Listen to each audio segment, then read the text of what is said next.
I wanted to start things off by talking about a tweet that I had, which was horrifying to be listening to a human being speak and realize that they're just a vessel for Claude. This is the second time I've done this tweet, and the first time it did like, okay. This second time around, though, I guess people might just be feeling it more because it did like 700,000 views. And also, one of the first replies I got to it was a AI slop reply, which was like, Drives me crazy. they drive me crazy. It's just the generic. This one was AI can help organize ideas, but people still need their own voice. That's what makes conversations interesting. There's so much wrong with that as an AI slop reply because it's like teetering on if it's real or not. And then I have to like go to the person's profile and see that they replied to 10 tweets in a minute. And I replied in all caps, just like screaming. Because I'm not gonna lie, if I even get the sense that someone has replied to me or another tweet with AI, I just block them. Like instant hide I and don't get block. it. It's annoying. Don't do it, audience.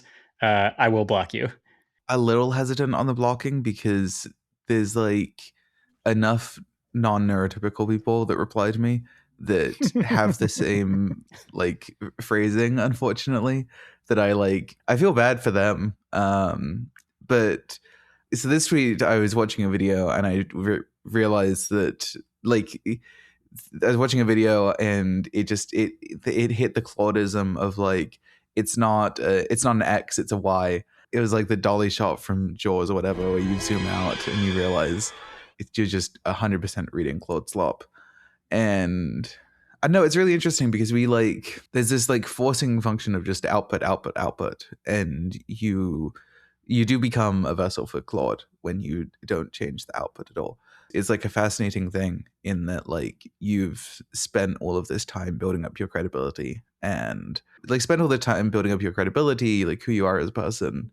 And I also don't know that people are never going to tell you that you're putting out slop, at least like unless you need close friends to pull you aside and be like, if I ever am putting out something that sounds like slop, please just call me out. Like, yeah, right. You don't know that you're destroying your credibility with this. I guess from the perspective of the person doing it, they're just like, okay, more output is better. But you really like lose the humanity in it a little bit, which is tough. yeah, there's like kind of two conversations around this that I've seen popping up on Twitter. One is like what you're talking about, basically catching people using LLMs to engage with other humans as like the proxy or the vessel for that communication rather than actual human to human communication where it matters, right? Like even like in things like PR reviews, like sometimes like you don't want to be talking directly to another person's agent. Like you want to have that human discussion. I think another part is just like how verbose and how strange these models talk. And it seems like it's getting worse, or at least more people are becoming sensitive to it. I've recently been tweeting about a skill that I picked up off the guy that made Plan Annotator called Bro. And this Bro skill, it's like one line or two or three sentences is like restate what you just said without using technical jargon and just talk to me as if I'm a human. And like it actually does wonders.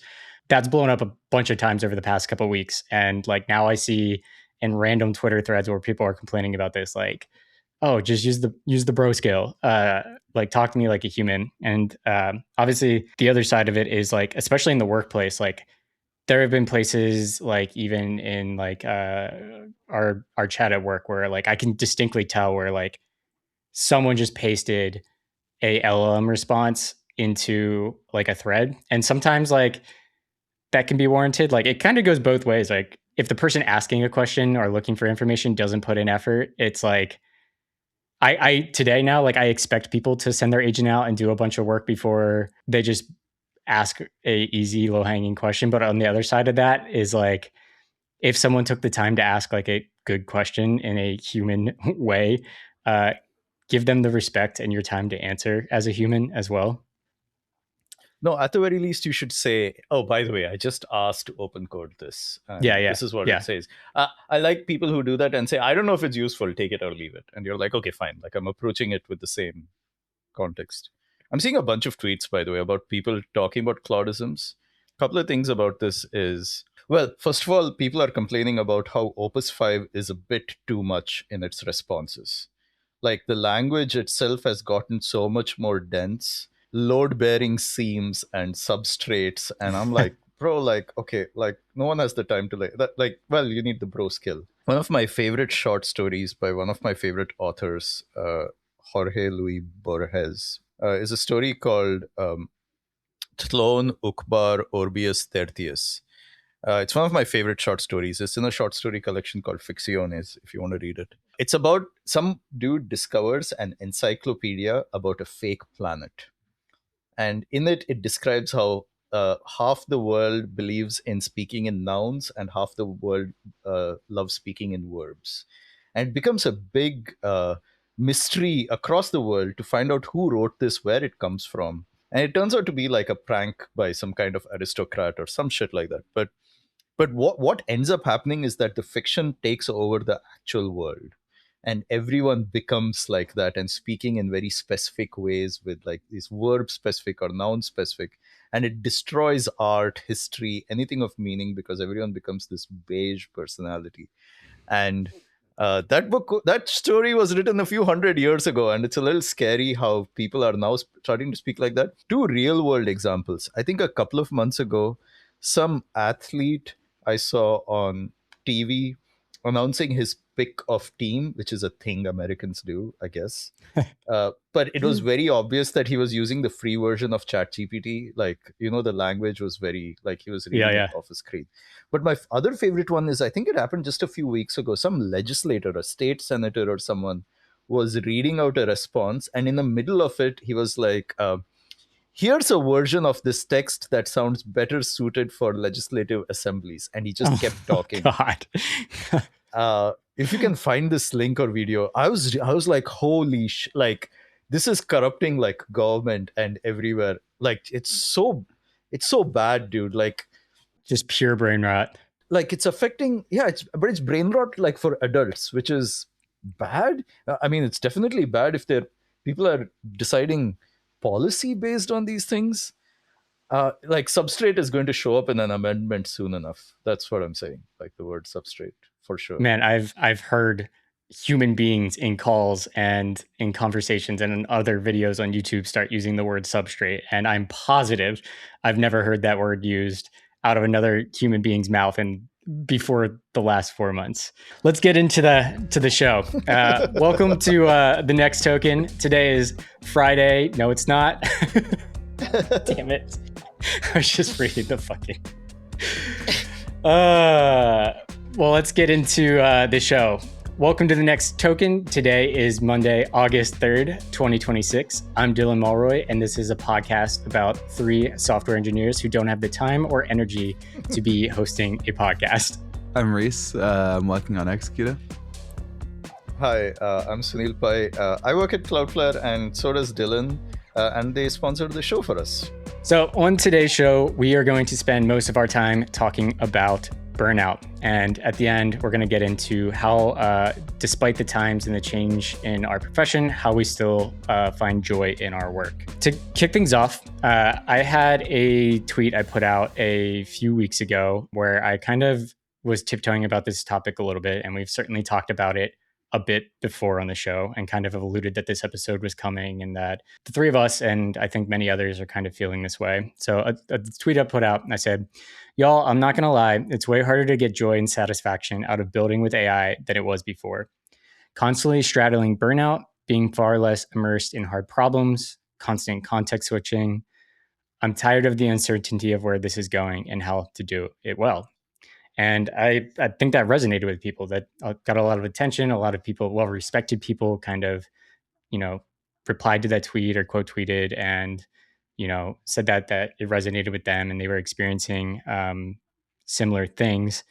And I don't know how and when we get past this. And I think the there's certainly starting to be murmurs of this topic going around, kind of being more mainstream. For example, Scott Tolinsky from Syntax FM in the past week or so put out a survey called AI Coding and Mental Health, which anyone listening, please go find that. We'll put the link in the show notes and fill that out truthfully and earnestly. It's anonymous, but I think that kind of information is good.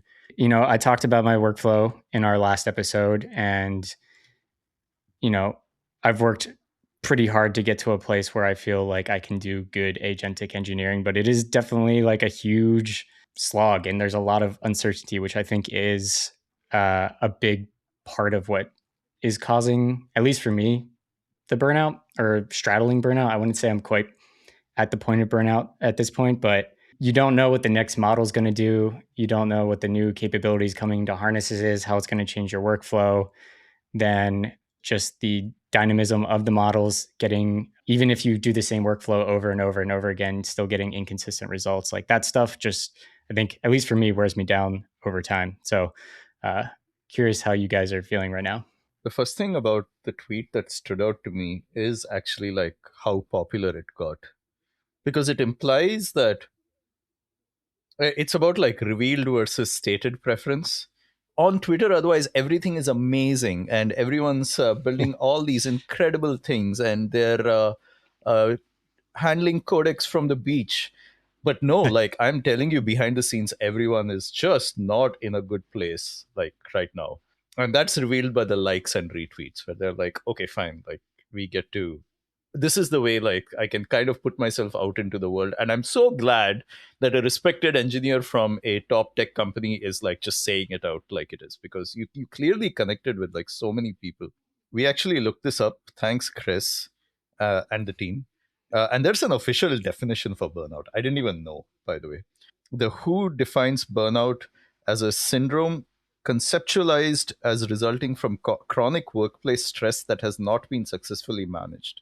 So it has 3 dimensions: energy depletion or exhaustion, increased mental distance, negativism or cynicism about the job, and reduced professional efficacy. I like that. Like one of my favorite Twitter people, Marcy Sutton, who doesn't actually, I'm not sure whether she's on Twitter anymore. She kept talking about how burnout happens when you recognize a problem and you can't really change it. So it's not even clear to me that what's happening is like real burnout, but it resonates like so strongly. So there are some things that people kind of get wrong, but we want to get them right when we're talking about it. That burnout is an occupational like phenomenon. It's not a medical condition. It's not like depression or ADHD. And a doctor so far can't like diagnose you with burnout. Maybe a therapist, I don't know, but like it's definitely more felt. It's very recognizable. So there is that, but it's not something that you can, well, you can't pop a pill for it, I guess, unfortunately. It's also explicitly work related. Like it doesn't apply to non-work parts of life. I think that would be closer to something like executive dysfunction or something if it's not actually related to work. It's a problem caused by the job, not by the person. Uh, a key burnout researcher, Christina Maslach, if I'm spelling that right, frames burnout as a mismatch between person and workplace, which is what Marcy also says. Meaning there's a mismatch in the workload, the sense of personal control, rewards at work, sense of community at work, fairness at work, and personal versus work values. It's not personal weakness, it's a mismatch between the job and the person. I think that's also why sometimes like younger people get affected by burnout more than older people. Like older people are just either experienced enough to know how to fix it soon enough, or or they're just detached from like office values where they're like, I'm just here to do a job, bro. Like it's fine.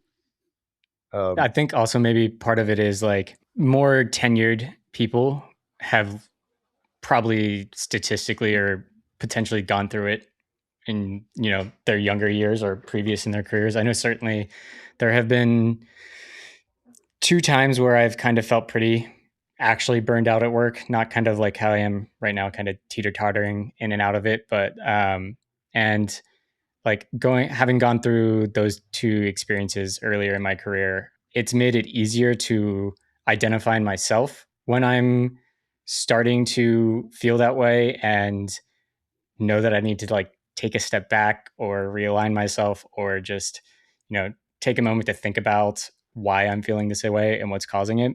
One thing that really stuck out to me in the definition is actually two of the points. So, increased mental distance and reduced professional efficacy. I think those two really, I don't know, they strike me as like kind of what I'm feeling. I probably have the best work life balance I've had at maybe any company at Cloudflare. Like, I'm not pressured into long, crazy hours. I don't have any unreasonable expectations or responsibility. Like, I know the direction I'm going and the reason why I'm doing it. Like, that's all very clear. And I feel empowered and I am behind the mission and the stuff we're doing. But I think it's trying to grapple with this new way of doing our job. Like, our job is fundamentally different on a day-to-day basis if you're someone who has leaned into agentic engineering, which many people in our industry are at this point. And the day-to-day just looks, it's a totally different job. It's a totally different skill set. And to be efficient at that job requires learning new skills. And I think that's what we've all been trying to do over the past 12 to 6 months. And definitely having the reduction, especially up front, in the efficacy of my own work and being able to reliably do my job in this new paradigm has been taxing. And then having it change so often and having unclear guidance and best patterns from other engineers in the field, or just information coming out of the labs just isn't the way it works day to day. I think has been making it really hard.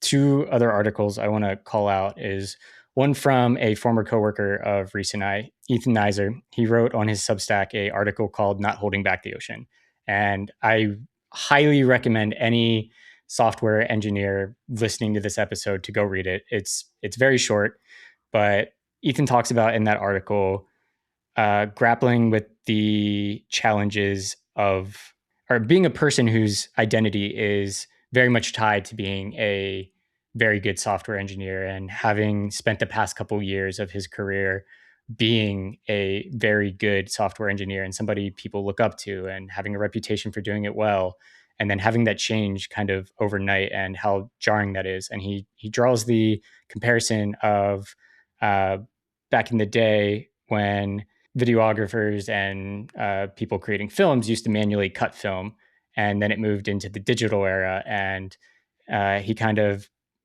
says something along the lines of, was it about actually physically cutting film, or was it about the end product and solving challenges and building good products? And he kind of leans into like, for me, it's always been about solving the challenges and building good products, and that means that I need to get really good at this form of engineering, and that's the driving force behind all of it, even if it is ambiguous and confusing and hard. I thought that was really good. And then another article that got put out last week was an article called "The Dark Night of Mathematics," and this was a mathematician. I'm not sure their name, but they wrote about kind of this existential dread or uncertainty around what the world of mathematics looks like and what that means for mathematicians. And he talks about how the improvements in OpenAI's models have been, solving proofs and theorems and, problems that haven't been solved for, a century. Also well worth the read.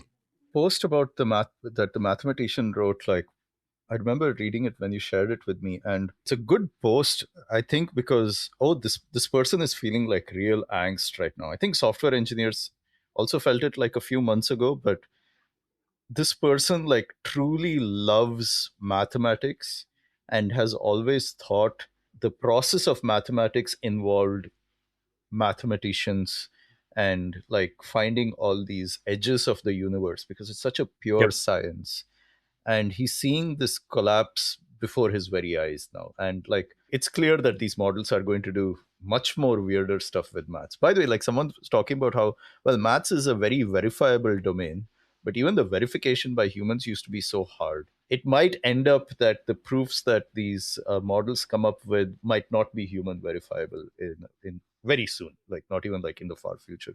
And I felt so bad. I felt really badly for that. I wanted to buy the dude a beer. I was like, okay, yeah, like this is a person really struggling. And like that's burnout, I guess. Yeah, it's Like how do you convince the next generation of mathematicians to work on this? Like there how? was a really like stark line he had in there about for thousands of years, young mathematicians went through all of the same process, the same training for all of human history. They've gone through the same exercise of training into mathematics and exploring the universe and quantifying things. And that is seemingly changing at this moment, something that has been a part of human nature for since we've been a species. And like, yeah, it's interesting that software engineers and mathematicians are kind of the first two professions that are kind of being profoundly impacted by AI. And I imagine over time this is only going to continue happening to more and more professions. And I don't know. One, I don't think as an industry we're doing a very good job at talking about the human impact of this. Like you hear, the headlines and kind of the fear mongering, or at least the previous fear mongering from the AI labs about AI coming for your jobs. But it is a hard thing to, I've spent the past 14 years being a software engineer and doing the same thing and getting very good at it. And now it's just changed. And I don't think there's a lot of good guidance on how to deal with that. There's also a really interesting article on if LLMs were outputting binaries instead of Oh yeah, I did read that. code, to help empathize with what like artists are going through, where you don't have this like collaboration with the machine. You just have this thing that you're like competing with. And that was also a really interesting one. I don't know how much that relates on the mathematics side, where I assume that it disproving the conjectures is closer to binaries than it is to code. I think it applies more to software engineers than it does to mathematicians, by the way.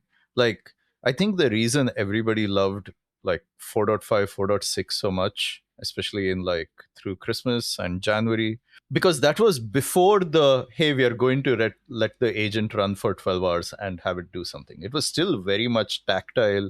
You were moving with the LLM, making changes, etc., etc. And that's the thing. Like, I'll be honest, like, I don't see what the point of AI generated music is, but I am so bullish on the idea of um, AI tools for making music. I did a small demo of this earlier, and it's called Pizzo because I'm terrible at like naming things. Where I try to put an agent interface right next to a digital audio workstation, where you can still manipulate the dials, etc. But anything else, you can actually like jump into the agent and ask it to, and you'll see it like happen in front of you. It actually like twists the dials and changes sliders and things like that. That's not so threatening for musicians because they're like, oh, it's just another little thing I can use like in my DAW while making music. But it still means that I feel like my hands are in the goo of like making the music, even though I'm using like an LLM to do it. And I think 4.5, 4.6 still did that. I've still not done a 12-hour goal that didn't produce anything but garbage. I'm sorry, I still need to like check it every once in a while. And I wanted, uh, I'm not saying I'm an artist. I'm a failed artist, is what I am.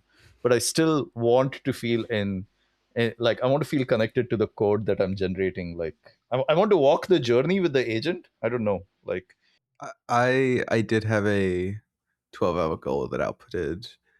I tried the game prompt, the one that was going around where the guy was like, "Did you guys read the prompt on what that one was?" It was I no, actually don't even know just what you're talking about. so there was this I forgot what his name was, but he basically was like, hey, go implement Counter Strike. He was like, okay, Opus 5, go implement Counter Strike. It like does all of the 3D assets programmatically. It does like the guns programmatically, and the end result is like decently competent output where you get like an actual game you can go run around in. So I did that on like I tweaked the prompt. The prompt is like super minimal. It's maybe like 3 paragraphs. And by paragraphs, I mean like 2 sentences each. Yeah. And it's basically like, hey, you're implementing X game, make it photorealistic / loop, verify your outputs, and go run autonomously. So there's like a bunch of interesting things to break down there. The first one was that like getting started with programming. So I gave it Mario Kart to implement, and I spent like 6 months when I was like 18 trying to make a VR version of Mario Kart, and trying to figure out the like kart physics and how you can make it do loop de loops and all this stuff. So I was like, okay, let's see if it can output this, and it did a pretty good output in terms of like the kart physics felt right and like the drifting felt right, and like can't even imagine how useful of like a learning resource that would have been in terms of like when I was trying to learn how to do these kart physics years ago.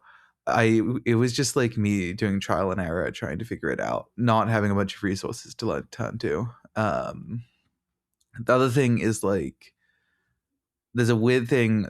I think there's a thing that I've noticed of like when you try and interject into what the model is doing, because the like as dumb as the / loop verify your work, make it great prompt is, it does actually work very well. And I think that there's an interesting thing there in terms of like when you give the agent the ability to verify its own work and test its own work and do all that, you get better outputs. Um, but the thing about all of these like game prompts is you're not like interjecting your own like taste and like game design and all of this into the prompt. The LLM's just making like what it wants to make. And I think that once you like try and interject into it, you like start to fight the training data, and that's where your outputs get worse. There's a bunch of interesting things. So I feel almost opposite, that like I need to interject and steer to get the good results that I need. I maybe it's this like loop, this like there's like the valley of despair, where like if you're trying to do very Reese has been loop agentic pilled. written, I know, Yeah. where They if got you're him. trying to do like very agentic written software, that when you try and interject into the agentic written software, then it's more painful. But if you're like more using it as like a typing replacement, then the interjection works, versus like if you're letting it run and burn tokens and verify itself and all that, then you'll also get good results. I don't know. People say you get good results. I'm yet to see like I'm yet to be convinced. It's funny that Sunil, you talked about starting to work more closely alongside an agent. Like you talked about building that sound program and having an agent side by side. I actually, in the like this weekend, I was like, I cannot, even with my workflow last time, I have started now just like opening up like a markdown document that I write in and have the agent watch. I just iterate back and forth in that. It's similar to the tech spec before, but like I correct it immediately. And I've just been using like Luna to make it super fast and have that very fast back and forth with it. And like that seems to be working well, but it also like I talked about last time, a lot more effort to get it. Which paradoxically, the most annoying thing of uh, this time period is that like as exhausting and as ambiguous and dynamic as these tools are, like I am actually more productive for better or worse. Like I am outputting more work and work that I'm the quality that I'm proud of and can put my name on.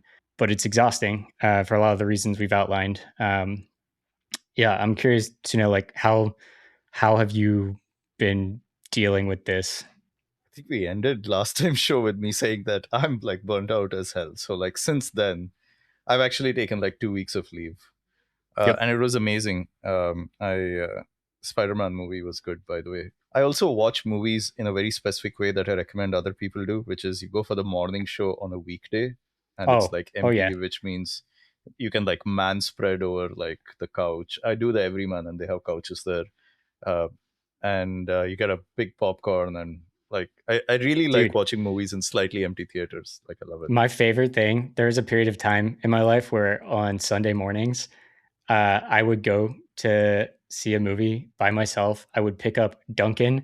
I would just go in and I would have a coffee. I would have a bacon, egg, and cheese and hash browns. I'd be like the only person in the theater. It was amazing. 10 out of 10, recommend. And I get it, like people with real jobs. No, we have real jobs. With like jobs, families, they need to like synchronize, but they end up going like for the later shows. I'm just saying, like if you can go alone to like, and you get like discounts also like for those shows. Watching Spider-Man like that was amazing. Like you should do it. It did give me like a little bit of time to like think about uh like what I want and how. And I work on the Cloudflare agents team in Cloudflare. The team is amazing. Like we have like hitters on it, and we've been doing really well. Cloudflare's agent stories like doing really well. Well, the agents SDK stuff. That's what we do. So it's not like I have like my values are so aligned with the company's values. Oh, I'm being such a company shell here, but take it or leave it, right? So where exactly am I finding the burnout from? Chris actually, thanks Chris Higgins. He linked uh, he linked us to this article about his name is Glyph Lefkowitz. He's come up with a formula. It's called the Futzing Fraction. And it's got a whole bunch of factors for the expected value when you interact with one of these coding agents inference machines, and depending on different values based on like how much time you spend on it, what probability it's going to give you the right amount of right answer, the cost per inference loop, etc., etc., whether it's actually worth spending your time with these things. Like because if you get a fraction that's on the wrong side of one, then you are probably better off doing it by yourself. But it's hard to argue in the face of just lines of code. Like it is probably worth the time and money spent on it. But the thing that I kept thinking about was the fraction, and frameworks like that don't calculate the toll that it takes on human beings, especially when you do it like many times in a row. I was feeling similar burnout in December last year, which is why I missed the entire Christmas, New Year's vibe extravaganza, by the way. And then I came and I was glad because I watched a shit ton of Poirot and I walked around in my nice jacket. I think that might be what is happening to me, which is it's burnout faced by like uncertainty of the job, or like what is the role of code now. Like code used to be like for building products. Now Charlie Marsh had a great tweet, the guy who made Astral. He was talking about how you should be ready to build something and commit to building something that will be obsolete with like very soon. Like you should build products and features that will actually not be relevant in a couple of months, because it's like very needed at the moment, but the model company or the harness or even just the desire for the feature, it might just be a solved problem, will disappear very, very quickly. I think this is the thing about takeoff, right? It's not just that these things are happening quickly, but all the emotions and consequences are also being like compressed. Of course, software use would get obsoleted. Like, yeah, there's like very little software from 20 years ago that like lasts now or whatever it is. Well, some of it Right. still does. But like a year But ago, that sort of software was like a bash script that we used to run in yeah, CI/CD or fix some local problem, or it wasn't yeah. entire features or entire products or entire tech stacks just getting changed 3 months from now. It just all came on so quickly that like there is no writing or there is no precedence for how to plan and deal with that. I'll give you another example that I faced just today, by the way. So we have a little over 100 open issues on the agents repo. And we were like, oh, we need to do an issue triage and we need to like talk about who, like, what we're going to do with all of these issues. And previously, that would be like an hour long call where the team would jump in, like, we'd start labeling stuff. Bro, have you used Codex Computer Use? It's amazing. And I was Oh, like, so hey, good. Codex. Yeah, hey, Codex. Oh, yeah, we spoke about this. It ordered you a fucking Apple remote last time. Like, literally got delivered during the show, which was quite funny. So I just dumped the repo. I was like, hey, can you like classify these issues? Tell me which ones are valid, which ones, can you group them by theme? And it did it all for me in 10 minutes. The thing is, I really enjoyed those issue triage meetings because I used to get to, I work remote. So I used to hang out with my team for an Yeah. hour talking about what is important to us, how we used to, what we feel about this, how do we sequence. Like that process was healthy for reasons other than just managing the repository. And that's not a thing. Sorry. We were gonna record this episode last Friday, but we had to reschedule because I had a production incident with artifacts, and like what you're talking about hit me real hard during that. It wasn't like a particularly bad incident; it was just some data we had to clean up. But I spent the day basically like almost 12 hours on a call with the other two people on my team, and like I kind of just realized that like I've been working remote since the before times of COVID. I've been remote since 2016. So I've been doing it for a decade, I guess. And I'm very used to working remote. I'm very effective at socializing remotely and, merging into remote culture. These are things I'm very comfortable with. But I do think there is a stark difference between now and a year ago in how I'm collaborating with people on my team in an org and the company. Like I can do much larger swaths of work independently by myself without needing other feedback for longer periods of time. And that like the isolation is worse than it's ever been. And part of that is probably recalibrating and being like, okay, I need to like go out of my way to, engage more and be more explicit and intentional about that. But also like it is the fact that like especially on more senior teams, like there is way more autonomy now to do larger work for longer periods of times without interacting with teammates remotely. And I think that's definitely I hadn't considered that playing into the way I felt until Friday, but certainly I think that's part of it. I assume those 12 hours were the longest you'd spent with these people in like so long for the exact Yeah, same dude, I'm reason, not gonna right? lie, despite it being an incident, like I had a great day on Friday. Like I got to hang out and solve problems with people I love hanging out and working with. It means that startups are actually also smaller. It means that teams are smaller. And like you said, like people work independently for way longer periods of time. Is that obsoleted by coding? Like, is the before thing obsoleted by coding agents? I guess so. Like, it's fine. We had Steve James on our team who's now left and he's doing his own startup.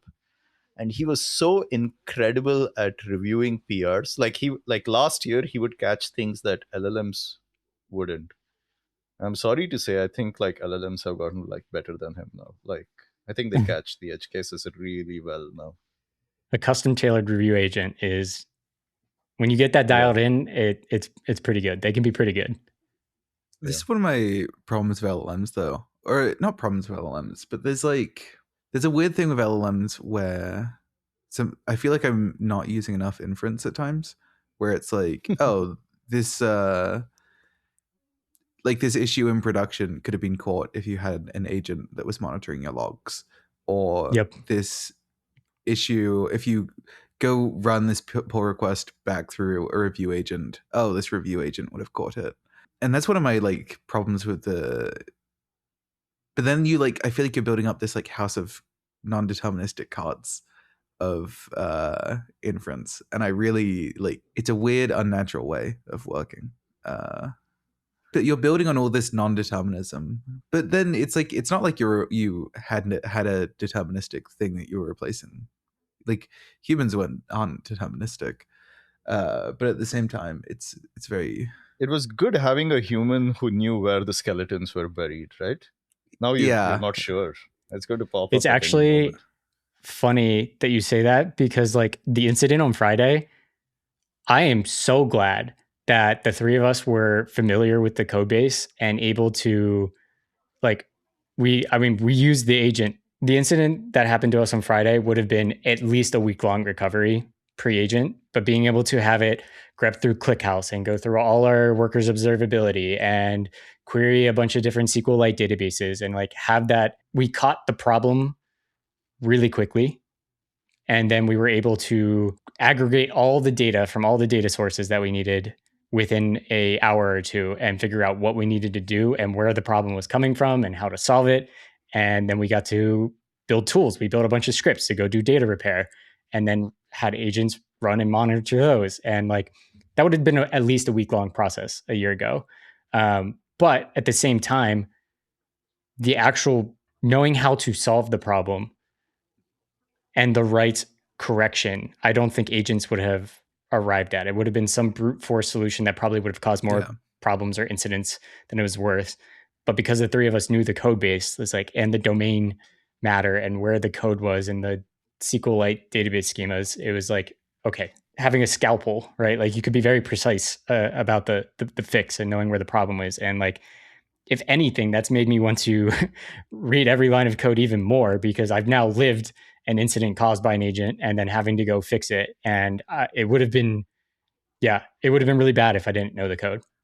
What caught the problem?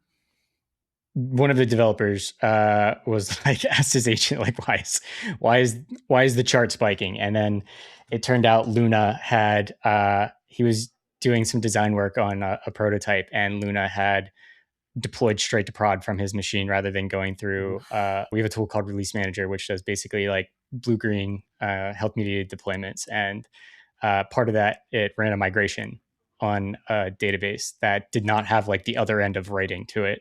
And it broke a bunch of data. Not only did an LLM cause it, it also like dramatically helped fix it and have it go much more quickly. And like that could have, there's a billion different ways. Like that could have been a bad migration pushed by a developer too. So not to like discredit LLMs there, but the like spiky intelligence. I love the chart of spiky intelligence where it shows like this is the circle and it has these like huge spikes and then these like troughs. They so heavily fall into that. Also, like they're not able to like, they miss the ability to like understand problem spaces or something like that, if that makes sense. You'll be working with them and they'll jump to proposing a solution, and like I can look at the solution that they proposed and I'm like, well, you're not considering multiple accounts, or you're not considering there's this like whole world of issues you're not considering. And like that compounds because like you can correct them on any one piece of work, but then it's like a goldfish. It just forgets the next session, which like ironically I think is like kind of an important thing right now with how context works. But like that's one of the things that's bothering me the most right now, and that like I'm actively trying to find ways to improve, is just like I'm so tired of telling the LLMs the same things and catching the same sorts of problems. And it's like, what is the definition of insanity? Doing like the same thing over and over again and expecting different results. Like I'm like hitting my breaking point. Like I'm trying to capture all my feedback review and just like be able to, I don't know if it's skills, I don't know if it's a custom review agent, I don't know if it's loops, but like it is getting exhausting. My PR review looks a little bit like that, and we might go into it a little bit when we do our workflow episodes. Please look for edge cases. One of my favorites is, can you look for things you might not have looked for? Which is just the stupidest thing to tell an LLM, which is... But it works. It's like... It works it works every time, by the way. Like it works every single time. That one works. /dslop, like telling the agent to write the code better, that one works. That's negging, dude. That's negging of a coding agent, where you're like, yeah, you suck. I know, just do it better. I cannot believe that I could tell the magic box to write better code and it will write better code. It's the dumbest. Do you know like how far we've fallen? If that works. This is like when you go to a restaurant and you ask for, everyone orders food and one person says, could you bring mine in a clean plate? And everyone's mad at you because they're like, what do you think? And then the waiter comes back and like, who's the one who asked for the clean plate? Like, I got it for you. Is that just how they serve food in England, on dirty plates? I mean, half this country still eats like the war is going on. Do you know what a chipped butty is, my guys? Like it's French fries in bread. It's French fries in bread. It's a French fry sandwich. And I'm like, come on, you guys. I assume at this point someone's going to put up a chip buddy picture in the video version of this. Make sure it's in my hands right here. A chip buddy. Do you like pasties now? I love pasties, though. Okay, good. There we go. That's by good. the way, I like British food, just so we're clear. I like British food. Some of it is embarrassing. There's like too much carbs and stuff. The chip buddy one throws me off. My brother-in-law loves those. He's like, bro, when you're having another chip buddy, I'm like, dude, no, chip buddies. So Sunil, I wanna ask a bit more deeply here. Like, what do you think in your day to day? Because we've both already clarified that like the culture at Cloudflare is great. We're not being overworked. We're not having unrealistic timelines or pressure put on us. But like, what do you think has led or been the cause of your current burnout? I have a couple of theories. Some of them are, they're all pretty self-centered, but I might as well say it. A lot of my identity as a software developer, right, comes from being like good at my job. Yep. Like being the guy that they go to, like, oh, here's a hard problem. Let's put Sunil on it because he's the guy. Like, sure, like I wield these machines really well, but I'm not the guy anymore, right? Like I feel like a part of my identity, like, oh, me being a little special baby, that image is under attack. The way I try to counter it is by doing more of it. Where I'm like, okay, I'm going to work like even harder. I'm going to build this incredible serverless harness, which again, just so we're clear, so proud of the work. Project Think is amazing, and the Cloudflare Agents SDK, like definitely some of the best work I've done in my life, in my entire career.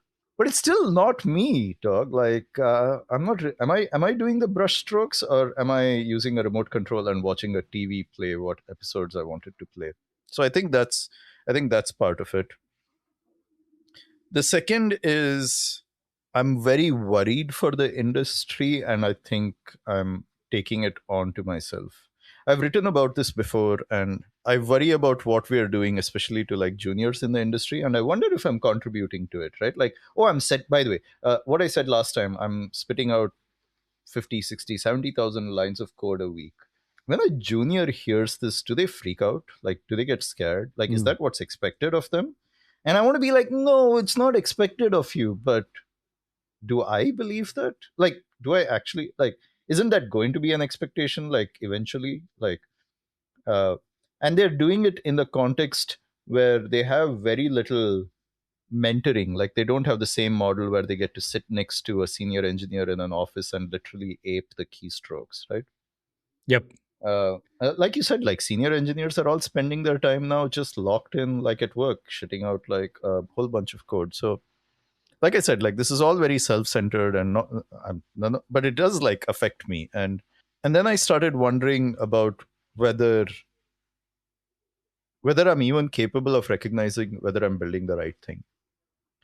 And this one is a little weirder because, like I said, like the American frontier was not found by patting the bison on the back and pointing them in a direction, right? Like people died along the way, like discovering the new world and stuff.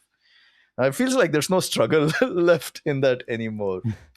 Like just the way I don't believe songs should be made like that, maybe software shouldn't be built like that. So there is a little bit of that. And then I think like that compounded with being tired and being like remote, maybe like being remote actually affected it, where I couldn't go in. The first thing I did as soon as I went on leave was I went to London and I had a team lunch and I had beers with them and I like hung out on my leave, and it was great. I like love them. It was such a good time. I wonder, is being remote something that affects it? Maybe not, because I have been able to like build very, very big things. So it did take me a couple of weeks, and I'm back literally today, by the way, Monday, and I feel great because I think I was reminded. I spent the last couple of weeks thinking what actually does give me joy and happiness from building. Recognizing that was a very big part of me coming back, being all happy and cheerful. So I feel really good. I feel really good now, just so we're clear. But I think it did take me 2 weeks of soul searching and watching late night TV to do so. I started watching the 4 seasons on Netflix because Tina Fey is a genius and she can do no wrong. It was a good show. It's a good show.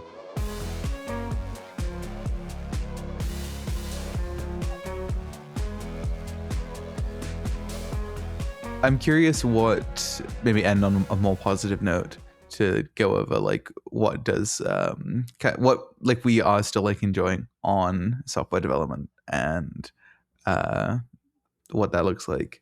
On my end, I've been having a lot of fun with like personal software.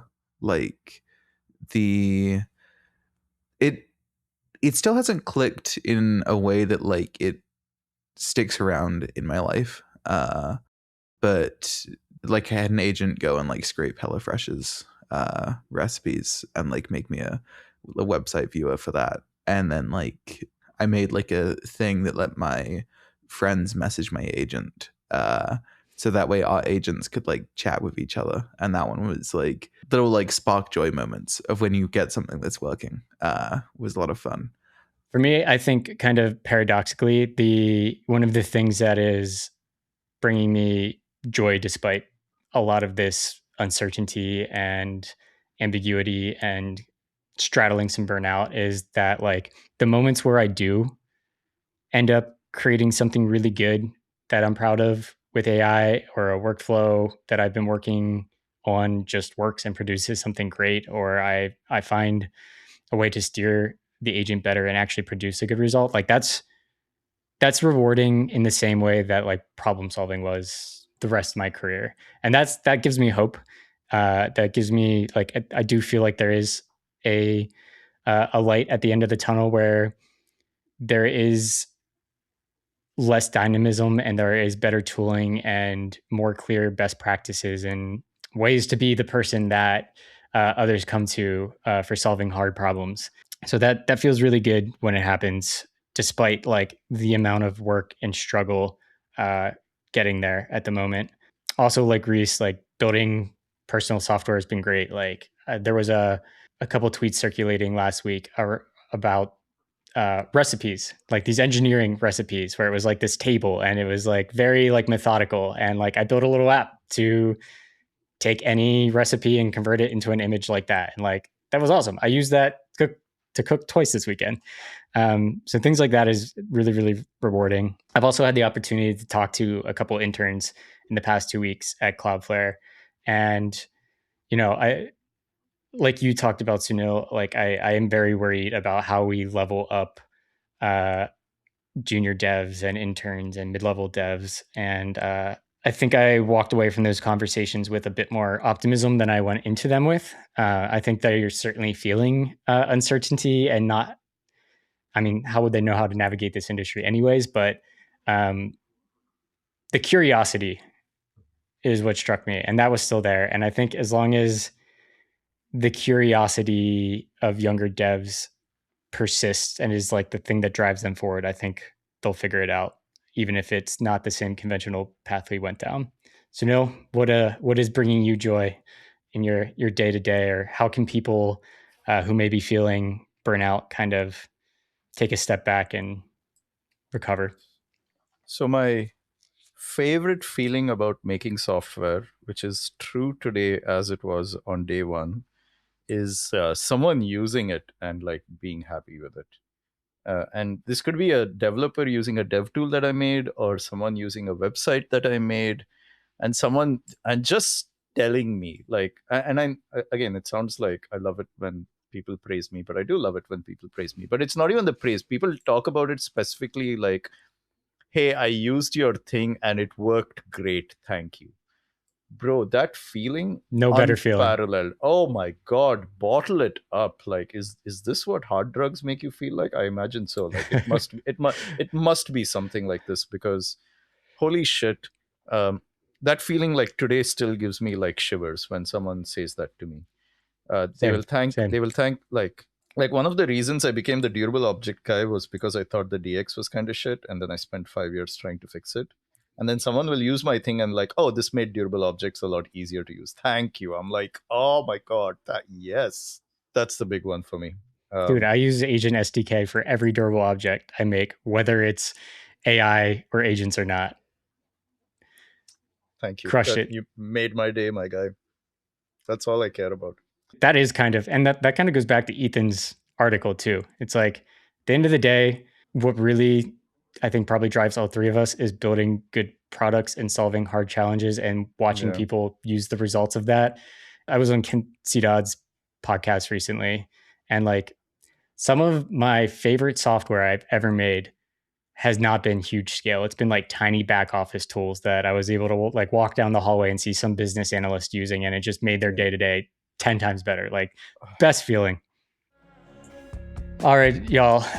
That's The Next Token, episode 3. We'll be back in 2 weeks with more opinions, predictions, maybe Reese or Sunil's workflow and how they're working with AI, and whatever blows up in the news in the meantime.